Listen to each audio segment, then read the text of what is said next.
as soon as I followed him, that's when everything got good. And I treated that day like my last. Go for it. The only thing that stops you is you.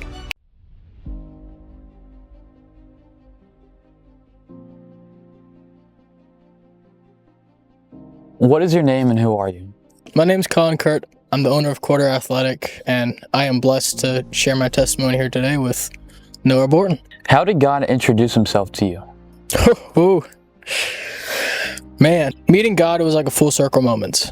I met him on November 16th, and the reason why that's such a huge kind of date for me, my girlfriend and I started dating November 16th, and he met me in a place where I was very suicidal, I was very lost, and I did not know where to go. I fell in with the wrong crowds at times. I did some choices that I'm not very fond of, and I'm glad that God found me in a place of darkness, and he brought me that light. Because without him, I'd probably still be in those same places, addicted to the same things, and doing the same habits that would not give me the life that I have today. And for that, I am truly blessed. What was life like before God introduced himself to you, and how has he changed your life? Life was very dark. It was lived without a purpose. I did not feel like I was creating the impact that I knew internally that I had. But I didn't know where to go, how to channel it, and really just how to break out of my current situation. And how he turned my life around, I started preaching the gospel. I started listening to him. I started making sure that people heard that he found me, and he's using me as a vessel to show people that no matter how dark your life may get, he is truly the light that everybody searches for.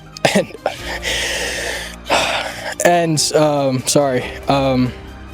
I mean, the biggest thing was just believing. I had no faith. I knew there was somebody up there, but I wasn't living for that somebody up there. I was just living on my own terms, on my own path, trying to make it. And as soon as I followed him, that's when everything got good. Yeah. And even the bad times, I pray to him every night, thank you. The bad times made me who I am today. And if it wasn't for the bad times, I wouldn't have had the growth that I've had over the last 4 years. It's been a blessing.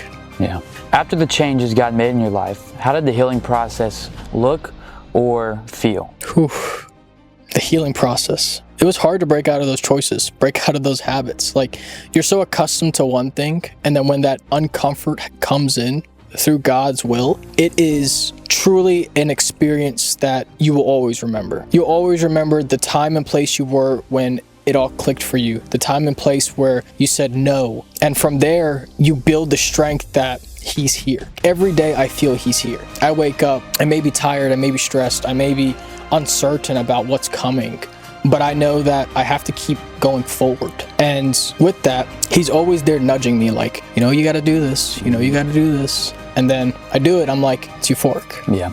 What purpose did God give you in life? The biggest thing for me is to show people that the impossible is possible. My only goal in life is to inspire others to do the same, to go out there, go hit those challenges, go hit those roadblocks full steam. What's the worst that happens? You get no, a door shuts, but that no is never a no. It's a not right now. That's confirmation by God saying, just be patient, wait a little bit longer, I will bring it to you. That door shut is going to open 16 more doors down the line. And the day people understand how he works, life is going to start working for them. And that's all I want to do in life. That's all I need to be fulfilled. I could go tomorrow. As long as I've left an impact showing people that the impossible is possible, and I've inspired others to follow in my footsteps, I succeeded. I am successful. People are hearing, people are seeing how God is working in my life, how important he is in my life. And for that, I'm rich. If someone is lost, how would you approach them to God?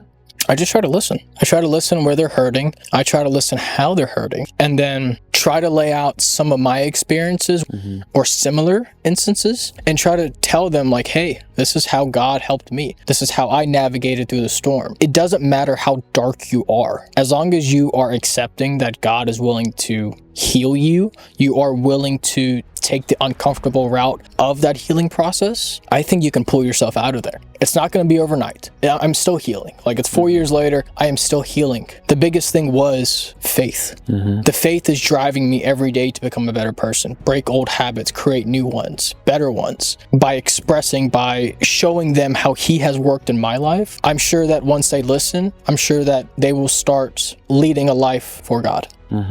What is the first thing that comes to mind when you hear restored redemption?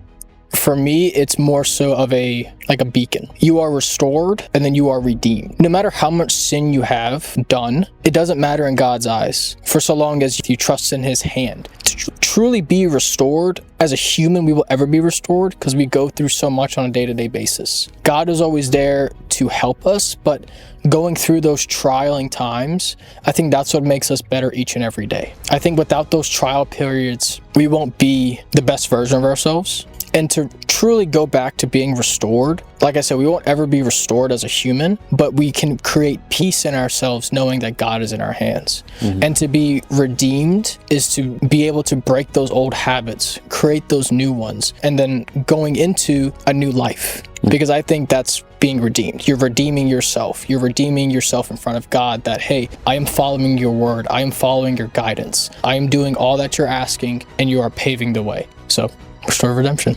How did you know you wanted to do quarter athletic for the rest of your life? I think it was the path that I've always meant to be on, but it wasn't the path that I started. I knew I wanted to work for myself, because even when I was in school, middle school, high school, I did not like having people tell me what to do. When I went to corporate, I loved it. I was doing the business side of things that I've always wanted to do, but there was always the red tape. There was always you can't do that. You're not qualified yet. I'm not even qualified to run a company. I'm 25. Yeah. But it started out as a streetwear brand. I literally just wanted to be the next Supreme, the next like Stussy, like stuff like that. Cool stuff that you don't see that's one-off. And then all of a sudden, it all fell apart. 2022, nothing, bare bones. And I fell in love with the gym. The gym fully restored who I was as a person. It gave me a purpose that I've been yearning for. And then after finding the gym, I was like, I have this company that is just sitting there with cobwebs. How can I revamp this and make this better? Quarter Athletic was born. Yeah. Started as a gym brand. God said, hey, I'm going to give you this person in your life and you are going to follow their direction. He presented me with one of my old friends from high school and middle school. He was the president of the UNC Charlotte Men's Rugby Club at the time. And he called me up the day I changed everything to Quarter Athletic. Was like, hey, I saw you rebranded your company. What is this all about? Told him everything, the gym and everything. And he said, well, since you're making gym stuff, would you be open to doing rugby stuff? I was like, I love a good challenge. I love not knowing what I'm getting myself into. Yeah. At the time, I was still in corporate. At the time, I really didn't pay much attention to the rugby side. It was a complete overhaul of how do we make rugby stuff. It took us a year to deliver 150 pieces, and now we do that in less than a week. But without that first opportunity, I would not be here today. Yeah. I would probably still be in corporate, still trying to show how I can turn this company into impactful company. But with that came a lot of challenges. It still does. Like, I've been very blessed to have my own production, very blessed to control everything myself. And I'm very blessed to be able to manage over 85 teams by myself. But that's what the world is missing. The world is missing that human interaction on a day-to-day basis. They're missing that, hey, I'm going to call you. Can you answer the phone? But they don't teach you that in school. They don't teach you that in corporate. There's always this red tape. There's always this, you can't do this because you're not qualified. Like I said, I am not qualified to run a company, but I know how to treat humans like humans. And that's all it is. That's how you grow. That's how you create an impact. You just treat others as if that's how you want to be treated. Without God placing me in these opportunities, Quarter Athletic and myself would not be what we are today. But it took one phone call and one day to change everything. And that one day was believing in God, and that other day was that phone call from God saying, hey, I'm going to change your life. You better be ready. What is the hardest thing you've been through in your life, and how has God helped you get through that? For starters, I wanted to hang myself, so we can start there. November 16th, it was a normal day at work. I was an intern. I was studying in school, and I treated that day like my last. Went to work, smiling face, helping others as I've been doing my work. Went to the gym, came home. I was like, let's do it. Went and did something sinful and fell asleep. And that's how I knew God was there, that, hey, no, I'm here. He literally came to me that night in my dreams. I literally felt restored. As soon as I woke up, I wrote all my wrongs. Anybody that I've wronged, anybody that I've hurt, I messaged him immediately. I was like, I'm sorry. I have all the love for you. I'm sorry. And from that day, I am who I am because of that. Yeah. That's powerful, dude. Yeah, it was a tough time. Yeah. Well, it was great sharing your testimony and how God's kind of helped you through some things. Last question I'm going to ask you, okay, before we wrap this up is, what's one piece of advice you'd give to a younger version of yourself, or to anybody out there looking to start a company or looking to get in the Word of God or grow their faith? What's one piece of advice you'd give them? Go for it. The only thing that stops you is you. And I learned that very quickly, but it's all mental. And without that mentality of, I'm going to go do it, you're already lost. That was powerful. Well, appreciate your time. Yeah, thanks, Noah. I appreciate it. Hey, it was a pleasure. Hey, pleasure, bro. Thank you. Yes, sir. That was awesome. Of course, bro. Thank you. Yes, sir.